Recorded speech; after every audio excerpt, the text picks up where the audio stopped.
صلی اللہ علیہ وآلہ وسلم کے بارے میں، ماہ ربیع الاول کے بارے میں چند باتیں کی جائیں گی۔ یہ باتیں نہ تو فرقہ واریت سے تعلق رکھتی ہیں، نہ ہی کسی کے خلاف کوئی غم و غصہ کا اظہار ہے، یا اس کا کوئی منفی کوئی اور سوچ ہے۔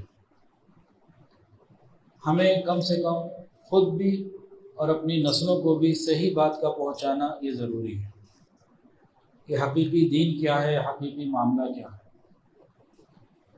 تو بغیر کسی تعصب کے صرف اور صرف آقائے دو جہاں حضرت محمد مصطفیٰ احمد مجتبی سرکار دو عالم صلی اللہ علیہ وآلہ وسلم کی محبت میں ان باتوں کو سمجھنا ہے، اور اس سوچ کے ساتھ کہ کل قیامت کے دن نبی علیہ السلام سے ملاقات ہوگی، تو ہم کون سے کام کر کے جائیں کہ وہ خوش ہوں، اس کا بتانا ضروری ہے۔ اور وہ کام جن سے نبی علیہ السلام کو تکلیف ہوتی ہے، جو مزاج نبوت کے خلاف ہیں، ان سے بچنا ضروری ہے۔ تو اس تناظر میں ان باتوں کو سنا اور سمجھا جائے۔ ربیع الاول یہ اسلامی سال کا تیسرا مہینہ ہے۔ ربیع بہار کو کہتے ہیں، اور اول پہلی بہار۔ اگلا مہینہ جو آئے گا وہ ہے ربیع الثانی، ربیع بہار، ثانی دوسری بہار۔ تو جس زمانے میں ان مہینوں کے نام رکھے گئے تو ان دنوں بہار کے موسم تھے۔ ربیع الاول بہار کا ابتدائی موسم جب پھل لگ رہا ہوتا ہے اور خوبصورتی دکھا رہا ہوتا ہے۔ ربیع الثانی بہار کا وہ انتہائی موسم جب وہ مکمل پک چکا ہوتا ہے۔ تو ربیع الاول، نبی علیہ السلام کی پیدائش ربیع الاول میں ہوئی۔ اب بہار کا موسم ربیع الاول میں آئے یا نہ آئے، ربیع الاول کا مطلب یہی طے ہو گیا، اب تک یہ تبدیل نہیں ہو سکتا۔ تو یہ تو ہو گئی ربیع الاول کی بات۔ اس میں دو باتیں آئیں کہ یہ اس کا مطلب کیا ہے، اور یہ اسلامی سال کا تیسرا مہینہ ربیع الاول۔ اب اگلی بات، رسول اللہ صلی اللہ علیہ وآلہ وسلم کی پیدائش کب ہوئی؟ عام الفیل میں ہوئی۔ عام الفیل کسے کہتے ہیں؟ ہاتھیوں والا سال۔ ہاتھیوں والا سال کیا مطلب؟ جب ابرہہ نے ہاتھیوں کو لے کر بیت اللہ کو گرانے کے لیے حملہ کیا مکہ المکرمہ میں، اس بات پہ سب متفق ہے کہ عام الفیل تھا۔ جس پر جو وہ دوسری بات میں تمام جمہور علماء متفق ہیں، مستند بڑے کبیرہ علماء، مطلب علماء جو ہیں اکبر بڑے، ربیع الاول کا مہینہ۔ تیسری بات، مکہ المکرمہ شہر۔ چوتھی بات، یتیمی کی حالت میں بی بی آمنہ کے ہاں ولادت ہوئی صبح صادق کے وقت۔ ایک اور بات جس میں سب لوگ متفق ہیں جمہور علماء، وہ پیر کا دن ہے۔ تو یہ ساری وہ باتیں ہیں جن میں جمہور متفق ہیں۔ عام الفیل، ربیع الاول کا مہینہ، پیر کا دن، یتیمی کی حالت میں بی بی آمنہ کے گھر مکہ المکرمہ شہر میں۔ یہاں تک تو کوئی مسئلہ نہیں ہے۔ اگلی بات تاریخ کے اوپر کہ کس تاریخ کو آپ کی پیدائش ہوئی، 12 کو ہوئی یا کس تاریخ کو ہوئی، اور وفات کس تاریخ ہوئی۔ ہاں، ایک اور بات کے اوپر سب متفق ہیں کہ پیر کے دن وفات ہوئی، اور وہ بھی ربیع الاول کا ہی مہینہ تھا۔ وفات بھی ربیع الاول میں، پیدائش بھی ربیع الاول میں، اور دونوں دن پیر، پیدائش کا بھی اور وفات کا بھی۔ یہاں تک تو ساری چیزیں آ گئیں۔ اب اختلاف ایک جو پیدا ہوتا ہے وہ پیدا ہوتا ہے تاریخ کے اندر۔ تاریخ میں جتنے بھی جمہور علماء بڑے بڑے مستند ہیں اکابرین، ان سب کا ایک اتفاق ضرور ہے کہ 12 نہیں، کوئی 2 کہتے ہیں، کوئی 8 ربیع الاول کہتے ہیں، کوئی 9 ربیع الاول کہتے ہیں، اور بھی روایات ہیں۔ جو مستند جمہور ہیں وہ 12 کے قائل نہیں ہیں۔ ایک آدھ روایت کمزور سی 12 کی بھی بات ملتی ہیں، چند ایک کمزور مل جاتی ہے۔ ایک بات، فلکیات والے وہ جب دیکھتے ہیں کہ پیر کا دن ہو تو وہ یہ کہتے ہیں کہ جس سال نبی علیہ السلام کی پیدائش ہوئی تھی، اگر ربیع الاول میں ہوئی اور پیر کے دن ہوئی تو پیر والے دن 12 نہیں بنتی، 2 بنتی ہے اور 9 بنتی ہے۔ فلکیات والے یہ کہتے ہیں۔ اچھا، اور آگے بڑھتے ہیں. اب 12 کوہی یا 9 کوہی، یہ وہ سوال ہے نہ قبر میں ہم سے کسی نے پوچھنا، نہ قیامت کے دن کسی سے پوچھنا، نہ اس کے اوپر شریعت کا کوئی حکم لگتا ہے.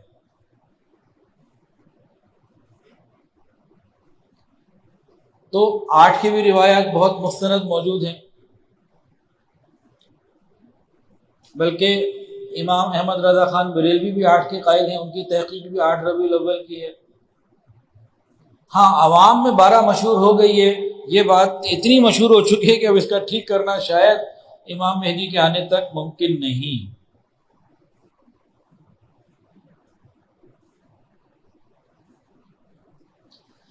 اب یہ ایک سوال پیدا ہوتا ہے،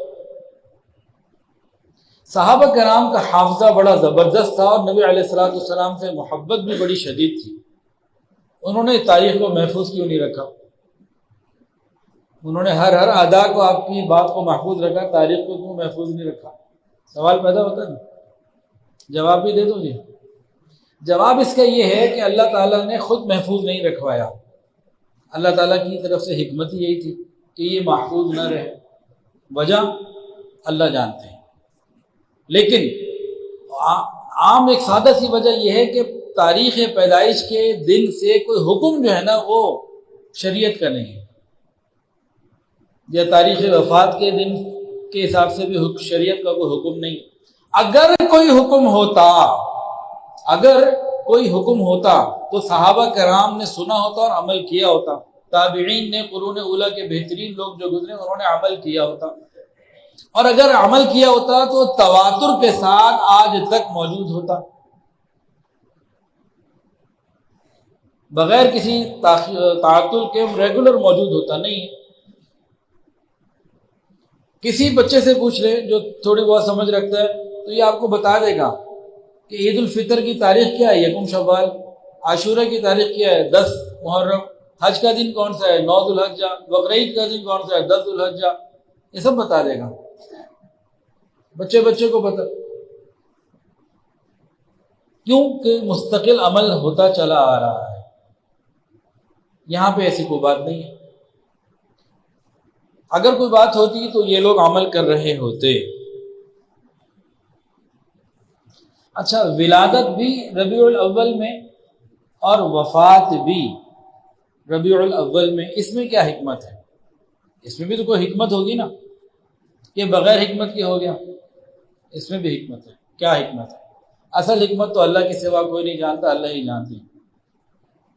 لیکن علماء نے فرمایا اگر ولادت کی خوشیاں منانے لگے بندہ تو نبی کریم صلی اللہ علیہ وسلم کی پیدائش اور آمد مبارک سے بڑی خوشی کی بات امت کے لیے ہے ہی کوئی نہیں. جس طرح یہ سب سے بڑی خوشی ہے، اسی طرح سب سے بڑا غم رسول اللہ صلی اللہ علیہ وآلہ وسلم کا دنیا سے پردہ فرما جانا ہے. یہ بے شک سب سے بڑی خوشی ہے، اس میں کوئی دو رائے نہیں ہو سکتی. ہمیں کلمہ، ایمان، سب کچھ اللہ کیسے راضی ہوتے ہیں، ہمیں پیدا کس نے کیا، مر کے کہاں جانا ہے، ہمیں کیسے پتہ لگا؟ آقا نامدار حضرت محمد مصطفیٰ صلی اللہ علیہ وآلہ وسلم کی وجہ سے پتہ لگا. آپ تشریف نہ لاتے تو کچھ بھی پتہ نہ چلتا ہمیں. تو ان کی پیدائش کا آنے کا دن انتہائی مقبول اور بہترین، اس سے زیادہ خوشی کا دن کوئی نہیں ہو سکتا. لیکن جب وہی نبی دنیا سے جا رہے ہیں تو اس سے زیادہ غم کا دن بھی کوئی نہیں ہو سکتا. تو دونوں کو ایک ہی مہینے میں رکھا. بندہ خوشی منانا چاہے تو غم روک دے، غم منانا چاہے تو خوشی روک دے، کہ نہ ادھر کوئی انتہا ہے خوشی کی، نہ ادھر کوئی انتہا ہے غم کی. جو علماء نے ایک حکمت لکھی ہے جو آپ کے سامنے رکھی. اچھا، ایک سوال اور، نبی کریم صلی اللہ علیہ وآلہ وسلم کو اللہ تعالیٰ نے ربیع الاول میں کیوں پیدا کیا؟ رمضان کا مہینہ، حج کا مہینہ، بڑے بڑے مہینے اور بھی تو تھے. محرم کا مہینہ، تو ربیع الاول میں کیوں پیدا کیا؟ ربیع الاول میں کوئی اور عبادت، نہ حج ہے، نہ روزہ ہے، نہ قربانی ہے، نہ اور کوئی ایسی بات ہے، تو یہ کیا بات ہے؟ اس کا بھی جواب دے دوں؟ اچھا، جواب بھی چلیں ساتھ ساتھ لے لیں. دیکھیں، یہ محبت کی بات ہے. اگر نبی علیہ السلام، اصل حکمت پھر جواب وہی اللہ جانتے ہیں. لیکن اگر نبی علیہ السلام کو اللہ تعالیٰ رمضان میں پیدا کرتے تو کوئی شاید یہ سمجھ لیتا، شبہ ہو جاتا کہ یار یہ جو ان کو عزت ملی ہے اس میں رمضان کا بھی داخل ہے۔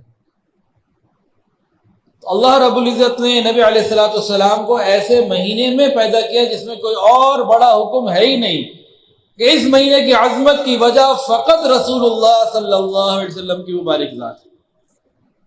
آپ صلی اللہ علیہ وسلم کی مبارک ذات ایسی ہے کہ یہیں سے فضیلتیں تقسیم ہوتی ہیں۔ تو ماہ ربیع الاول کو جو فضیلت ہے وہ نبی علیہ السلام کی ڈائریکٹ ذات مبارکہ سے ہے، اس میں اور کوئی بات نہیں۔ یہ نبی علیہ السلام کی شان سے ربیع الاول کو کچھ حصہ مل رہا ہے، اصل نبی علیہ السلام۔ الحمدللہ ہمارا عقیدہ کیا ہے اہل سنت والجماعت کا؟ ہم لوگ الحمدللہ اہل سنت والجماعت میں سے ہیں۔ ہمارا عقیدہ کیا ہے نبی علیہ السلام کے متعلق؟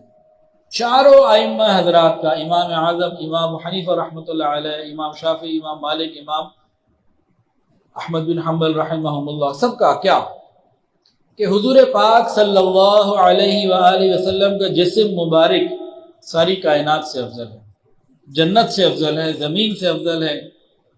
اس سے بڑھ کر آگے انہوں نے لکھا، فرماتے ہیں کہ قبر اطہر کے اندر رسول اللہ صلی اللہ علیہ وآلہ وسلم حیات ہیں، قریب جو جا کے سلام پیش کرتا ہے سنتے ہیں، جواب عطا فرماتے ہیں، دور سے کوئی پیش کرتا ہے فرشتوں کی اللہ نے ڈیوٹی لگائی ہوئی ہے، وہ سلام پہنچاتے ہیں۔ اور قبر اطہر کے اندر جو مٹی جسم مبارک کو لگ رہی ہے، قبر اطہر کے اندر، روضہ رسول کے اندر، قبر مبارک کے اندر قبر کی وہ مٹی جو نبی علیہ السلام کے مبارک جسم کو ٹچ ہو رہی ہے، اس مٹی کے بارے میں بتایا کہ یہ مٹی بیت اللہ شریف سے افضل ہے، یہ عرش الہی سے افضل ہے، یہ کرسی سے افضل ہے۔ اس کو نبی علیہ السلام کا لمس ٹچ مل رہا ہے، یہ جڑا ہوا ہے اس کے ساتھ۔ الحمدللہ یہ ہمارا عقیدہ ہے۔ اب یہاں غور کریں، وہ مٹی نبی علیہ السلام کے جسم کا حصہ نہیں ہے، صرف قربت کی وجہ سے اتنا مقام، تو وہ سنتیں، وہ اعمال جو نبی علیہ السلام کی ذات سے نکلے ہوں، جن کو کرنے کے لیے آپ نے اپنی مبارک زبان سے ارشاد فرمایا ہو، اور جن کو اپنے مبارک جسم سے عمل کر کے دکھایا ہو، ان کا اللہ کے ہاں کیا مقام ہوگا؟ اس مٹی کا مقام تو بیت اللہ، عرش اور کرسی سے افضل ہے، تو اس سنت عمل کا مقام کیا ہوگا؟ مٹی سے زیادہ ہوگا نا۔ اور برا نہ کوئی محسوس کر لے، یہ محبت کی باتیں ہیں، اس داڑھی کا بھی پھر کوئی مقام تو ہوگا نا۔ یہ باغ نبوت ہے، قیامت کے دن نبی علیہ السلام کو چہرہ دکھانا ہے، ہر ایک نے دکھانا ہے۔ کس چہرے کے ساتھ جانا چاہتے ہیں، اس کو بھی ہم غور و فکر کریں۔ ہمارے جیسے یہ قمیص پہنی ہوئی ہے نا، میں نے، آپ لوگوں نے بھی ماشاءاللہ پہنی ہوئی ہے، اگر یہاں سے یہ قمیص کس سے بنی ہے؟ کپڑے سے، دھاگے سے تانا بانا ہوتا ہے، پھر یہ قمیص بن جاتی ہے۔ اگر یہاں سے 5-7 بال نکل جائیں، یہ ادھر سے نا، تو اگلے جمعے کو وہ قمیص کون پہن کر آئے گا؟ ہاتھ کھڑا کرے۔ یہاں سے نظر آ رہا ہو کہ 5-7 بال سے مراد دھاگے، بال میں جان بوجھ کے بول رہا ہوں اس کو، یہاں سے 5-7 دھاگے نکال دیے جائیں تو بتائیں اگلے جمعے کو یہ قمیص کون پہن کر آئے گا؟ ہے کوئی؟ 5-7 دھاگے نکل جائیں تو قمیص کی ویلیو ختم ہو گئی، یہ 5-7 بال اور ہزاروں ہے کہ کتنے اللہ جانتا ہے، یہ جسم پہ پورے نہ ہو، بندے کی کیا عزت ہے اللہ کے یہاں؟ خود غور کرے بندہ، ان چیزوں کو ہمیں غور کرنے کی ضرورت ہے۔ ربیع الاول کے مہینے میں فضیلت حاصل کرنے کے لیے، ربیع الاول کی فضیلت حاصل کرنے کے لیے کیا طریقہ ہونا چاہیے؟ ایک سوال اور پیدا کر رہا ہوں، میں جناب فجر کے بعد 2 گھنٹے پڑھتا رہا ہوں، صبح آفس آ کے پڑھتا رہا ہوں، تو اب کچھ آپ سے پوچھو تو صحیح نا، میں سوال پوچھ رہا ہوں آپ سے، ماہ ربیع الاول کی فضیلت حاصل کرنے کے لیے ہمیں کیا کرنا چاہیے؟ آپ جواب دیں، میں دے دوں؟ میں دے دوں؟ چلیں میں دے دیتا ہوں۔ جناب علی، جو کام نبی علیہ السلام نے جس طریقے سے کرنے کو کہا اس کا ارادہ کرنا چاہیے، اس کی کوشش کرنی چاہیے۔ ماہ ربیع الاول کے آنے کی خوشیاں 2 طریقے کی ہوتی ہیں، اس کی ایک مثال سمجھیں۔ ایک گھر ہے، تو گھر کے بڑے نے کہا کہ جی بہت بڑے اللہ والے، بہت بڑے عالم، بہت بڑے بزرگ ہمارے گھر میں آ رہے ہیں، فلاں دن آئیں گے۔ تیاری کرو. اب تیاریاں ہو رہی ہیں. اب وہ دن آ گیا. چھوٹے بچے بڑے خوش ہیں. آج جناب حلوے بھی بن رہے ہیں اور جناب کھانے بھی بن رہے ہیں اور گھر میں اس طرح سے چھٹی بھی ہو گئی. کوئی زیادہ ہمارے اوپر یہ بھی نہیں ہے جلدی سو جاؤ اٹھ جاؤ اسکول جاؤ بس اب چھٹی چلو مہمان آ رہے ہیں. تو بچے کیوں خوش ہو رہے ہیں کہ چلو ایک چھٹی کے ساتھ سما ہے, مہمانداری ہے, کھانے پینے ہیں, مزے ہیں. کوئی ماں باپ سبھی ادھر لگے ہوئے ہیں ہمارے اوپر جو بھی ہم کر رہے ہیں ٹھیک ہے. تو وہ ایک خوشی انجوائے کر رہے ہیں. یہ بچوں کی خوشی ہے. کم عقل ہوتے نا وہ ان کی خوشی. بڑے وہ دیکھنے کے بھی یہ آ رہے ہیں, ان کی بات کو سننا ہے, سمجھنا ہے اور پھر عمل بھی کرنا ہے تاکہ دوبارہ بھی جب بلائیں یا ہماری ملاقات ہو تو یہ ناراض ہم سے نہ ہو. اب بڑوں کی خوشی اور چھوٹوں کی خوشی برابر تو نہیں ہے نا. بڑوں کے لیے تو وہ کھانے پینے کی چیزیں وہ معنی نہیں رکھتی نا. اب دیکھیں ربیع الاول کا مہینہ آیا, ایک ہم نے خوشی اس طریقے سے منائی کہ خوشیاں بانٹی, مٹھائیاں بانٹی اور شور شرابہ کیا, کچھ جلسے جلوس کیے, نعرے لگائے. عمل میں کچھ نہیں کیا بلکہ فرض نمازیں قضا کر دی. میلاد کے جلوس میں نکلے, فرض نماز قضا. نبی علیہ السلام کی محبت میں جمع ہوئے, نماز قضا. مکس گیدرنگ بھی, ادھر بھی عورتیں بیٹھی ہیں ادھر مرد بیٹھے ہیں, بے پردگی بھی اور پھر میوزک بھی. یہاں جتنے بیٹھے نا 40 50 60 سال والے, اگر ان میں سے کوئی ایسا ہو جس نے پرانے زمانے کے انڈیا کے گانے سنے ہوئے ہیں 70 80 کی دہائی کے, وہ آج کی نعتیں سن لیتا ہے نا. تو کئیوں نے مجھے کہا, ایک نے نہیں کئیوں نے کہا کہ جی جو جوانی میں ہم گانے سنتے تھے آج نعتیں سنتے ہیں تو وہی انداز اور معمولی سے الفاظ کے فرق کے ساتھ وہی چل رہا ہے. بھی کیا ہے پھر راستے بند کر دینا, کیا یہ ایذاء مسلم نہیں ہے؟ نبی علیہ السلام کی یہ تعلیمات ہیں, آپ اس سے خوش ہوں گے.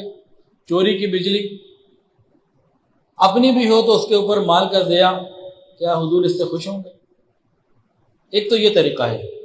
دوسرا طریقہ یہ کیا ہے کہ جو نبی علیہ الصلوۃ والسلام تعلیمات لے کر آئے ان کو اپنی زندگیوں میں لانا, اوروں کی زندگیوں میں لانے کی فکر کرنا.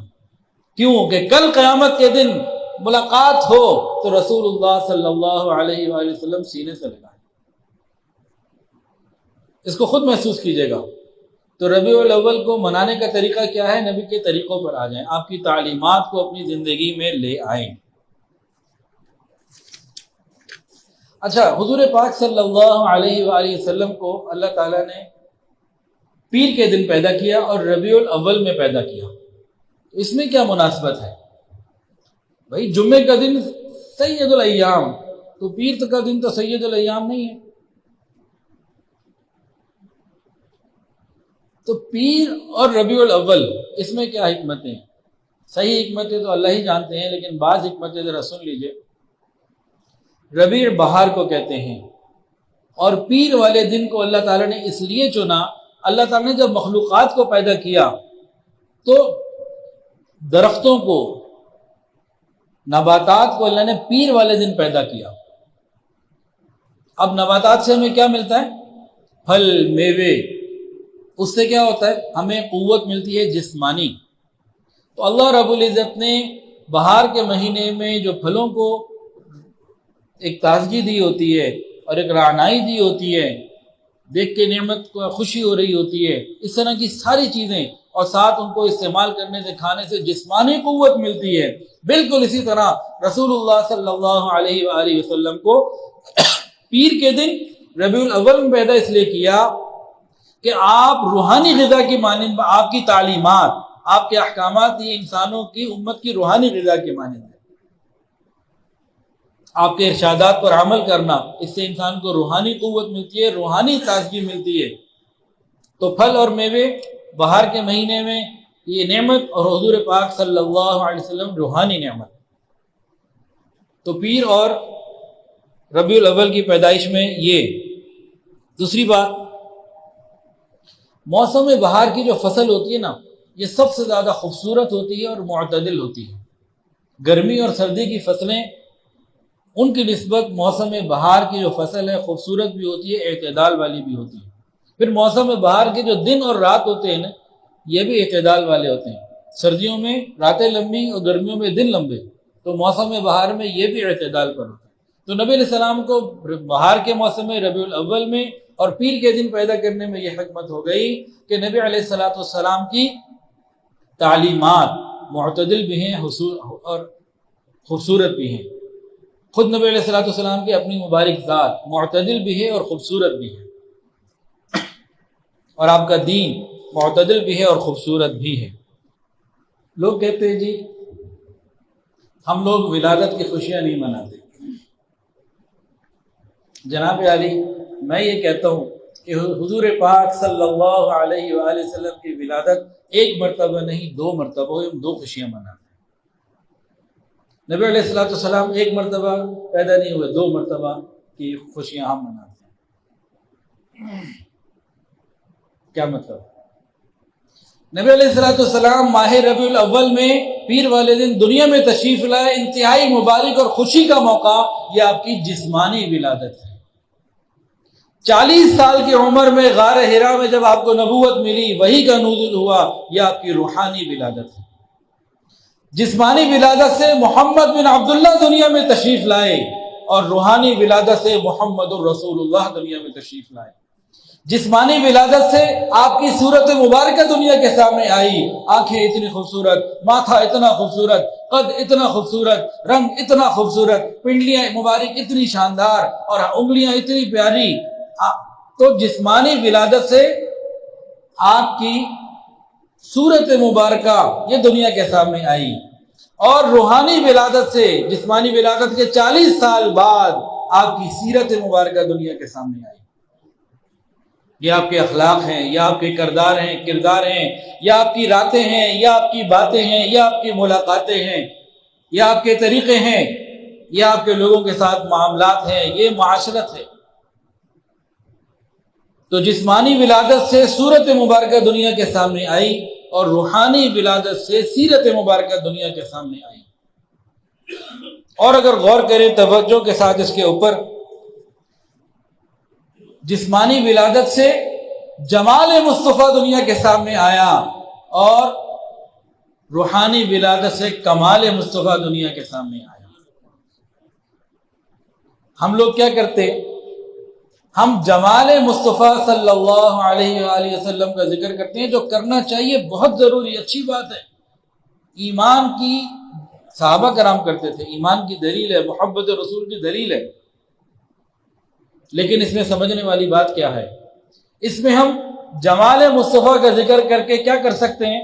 خوشی کا اظہار، فخر کا بھی چلو اظہار، کہ ہمیں اس پہ فخر ہے کہ نبی علیہ السلام کہ ہم امتی ہیں، اس پہ فخر ہے، یہ سب کچھ کر سکتے ہیں۔ لیکن بتائیے آپ سب لوگ، کیا ہم میں سے کوئی پوری کوشش کر کے نبی علیہ السلام کا جمال اپنا سکتا ہے؟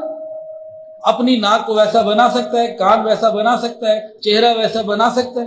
بتائیں، نہیں بنا سکتا۔ خوشی کا اظہار کر سکتا ہے، یہاں تک ٹھیک چل رہی ہے بات۔ دوسری بات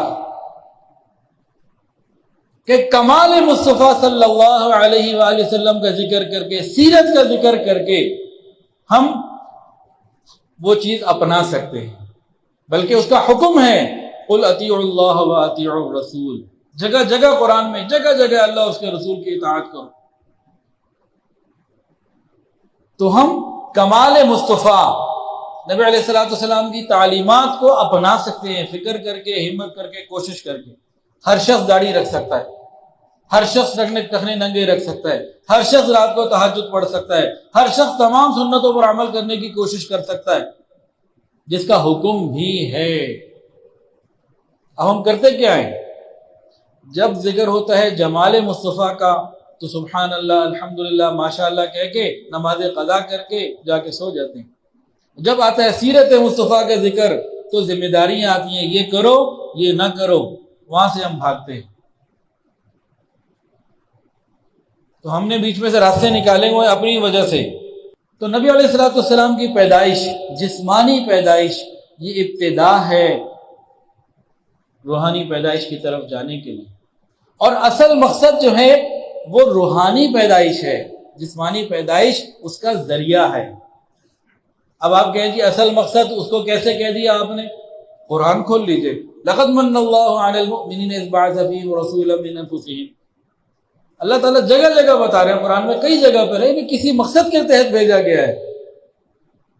آپ کو دنیا میں کوئی مقصد دے کے بھیجا گیا، بلا وجہ تو نہیں بھیجا گیا. یتلو علیہم آیاتہ ویزکیہم ویعلمہم الکتاب والحکمہ، یہ 4 مقاصد قرآن مجید میں. نبی علیہ السلام کی فرائض منصبی ہیں یہ.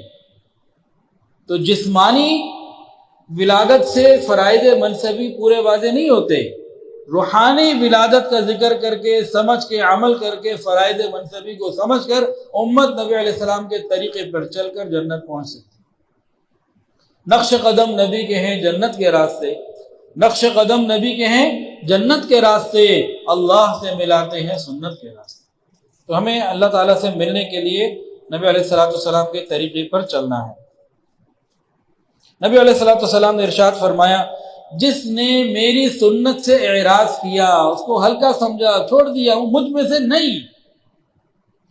جس نے میری سنت سے اعراض کیا فلیس منی، وہ میرا نہیں، میں اس کا نہیں. نبی علیہ السلام تو اتنی سخت بات کر رہے ہیں. پھر نبی علیہ السلام نے یہ بھی فرمایا کہ میں تم میں 2 چیزیں چھوڑ کے جا رہا ہوں جن پر عمل کر کے تم ہرگز گمراہ نہیں ہو سکتے. ایک کتاب اللہ اور دوسری میری سنت. تمہیں ربیع الاول کے مہینے میں کتاب اللہ اور سنت رسول اللہ کو سمجھنے کی ضرورت ہے. خود نبی علیہ السلام نے فرمایا کہ بنی اسرائیل کے 72 فرقے ہو گئے تھے. کتنے؟ 72. اور اس امت کے کتنے ہوں گے؟ ایک زیادہ. تو 72 سے کتنے ہو گئے؟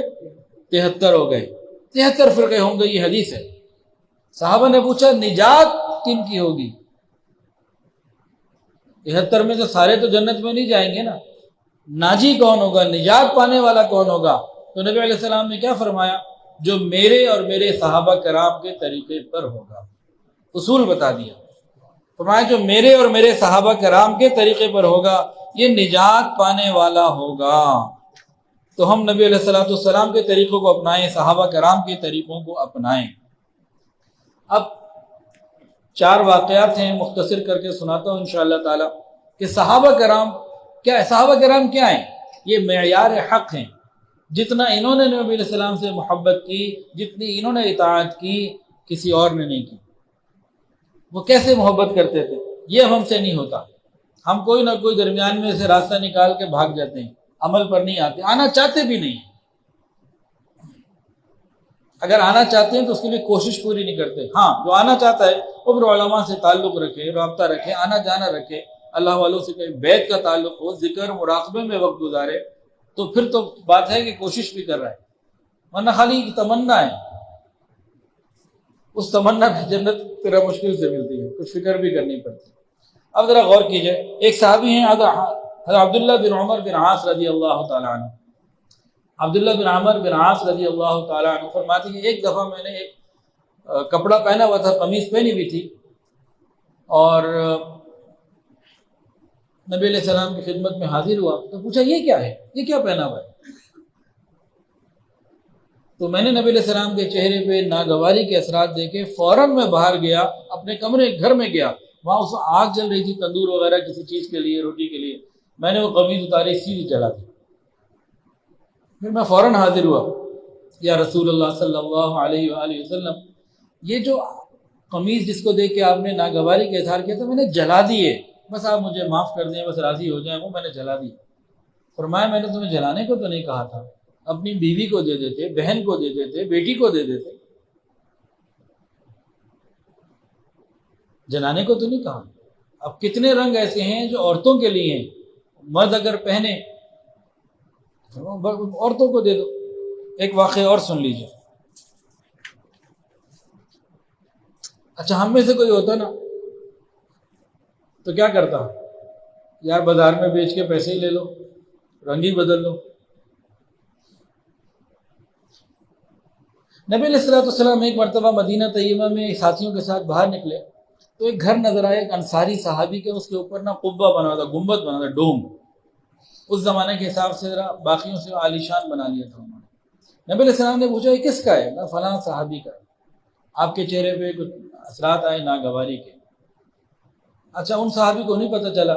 اب نبی علیہ السلام کے بعد جب وہ صحابی اپنی روٹین پہ آئے، نبی علیہ السلام نے سلام کا جواب نہیں دیا، اعراض کیا. انہوں نے پھر سلام کیا، پھر اعراض کیا، جواب نہیں دیا.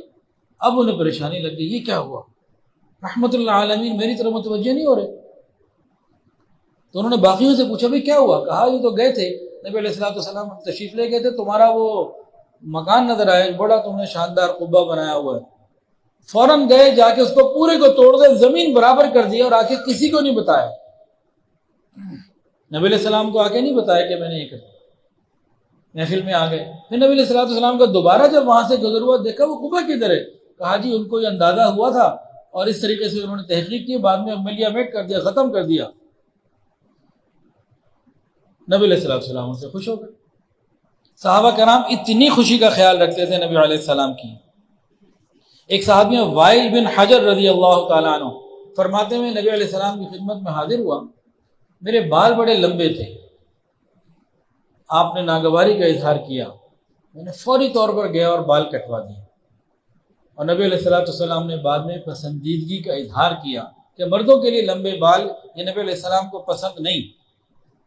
ایک اور حدیث کے اندر آتا ہے نبی علیہ السلام نے فرمایا کہ خریم اسدی کتنے ہی اچھے آدمی ہیں، میرے کتنے پیارے ساتھی ہیں، اگر ان کے بال لمبے نہ ہوتے اور اپنی لنگی کو نیچے لٹکا کے ٹخنے نہ ڈھک لیا کرتے۔ بندہ بڑا اچھا ہے خریم اسدی، دو کام جو ہے نا، اتنے لمبے بال رکھتا ہے اور ٹخنے ڈھکے رہتے ہیں، یہ دونوں باتیں اگر نہ ہوں تو بہت بندہ بڑا کام کا، بڑا پیار۔ جیسے انہیں پتہ لگا فوری طور پر بال بھی کٹوا لیے، چھوٹے کر لیے اور اپنی لنگی بھی اوپر کر لی۔ اب جس کو یہ بات پتہ لگے وہ اپنی شلوار پینٹ اونچی کرے تو پھر تو محبت کی بات ہے، پھر بھی ڈھکے رہیں تو اب اس کے اوپر میں کیا کہہ سکتا ہوں۔ ایک اور واقعہ سن لیجئے۔ ایک دن نبی علیہ السلام جمعے کا دن ہے، ممبر پر تشریف فرما ہے، بات چیت کر رہے ہیں تو کچھ لوگ سامنے کھڑے ہوئے تھے، بیٹھ جاؤ اجلسو۔ ادھر سے عبداللہ بن مسعود رضی اللہ تعالیٰ عنہ تشریف لا رہے تھے جو مسجد کے اندر آنا چاہتے تھے۔ ان کے کان میں وہیں دروازے پہ آواز آئی نبی علیہ السلام کی کہ بیٹھ جاؤ، وہ وہیں بیٹھ گئے، جیسے ہمارے زمانے میں دروازے پہ جوتیاں ہوتی ہیں، وہ وہیں بیٹھ گئے۔ کیا میں یہاں کوئی سامنے بیٹھا ہوا ہو، کھڑا ہوا اس کو کہوں بیٹھ جاؤ تو بہار والا کبھی بیٹھے گا؟ وہ کیا کہے گا کہ بھائی سامنے والے کو کہا ہے نا، مجھے تھوڑی کہا ہے، میں تو اندر آ رہا ہوں۔ تو یہ اتنی سینس ان کے اندر نہیں تھی؟ کیا حضرت عبداللہ بن مسعود رضی اللہ تعالیٰ عنہ کے اندر اتنی سینس نہیں تھی؟ جو قرآن کی ہر آیت کا پورا علم رکھنے والے، کیا اتنی سمجھ ان کے اندر نہیں تھی؟ خود غور کریں نا اس مثال کے اوپر، بھئی بیٹھ جاؤ تو کیا باہر والا بیٹھے گا؟ کہے نہیں، اندر والے کو کہا۔ اتنی سینس نہیں، اس سے بہت بڑی سمجھ ان کے پاس تھی۔ لیکن کیا تھا کہ زبان رسول اللہ صلی اللہ علیہ وآلہ وسلم سے جو لفظ نکل گیا، میں اس کے خلاف ایک قدم بھی آگے بڑھاؤں تو پتہ نہیں میرے ساتھ کیا ہو۔ اللہ تعالیٰ یہ طریقہ ہمیں عطا فرمائے محبت رسول کا۔ وآخر دعوانا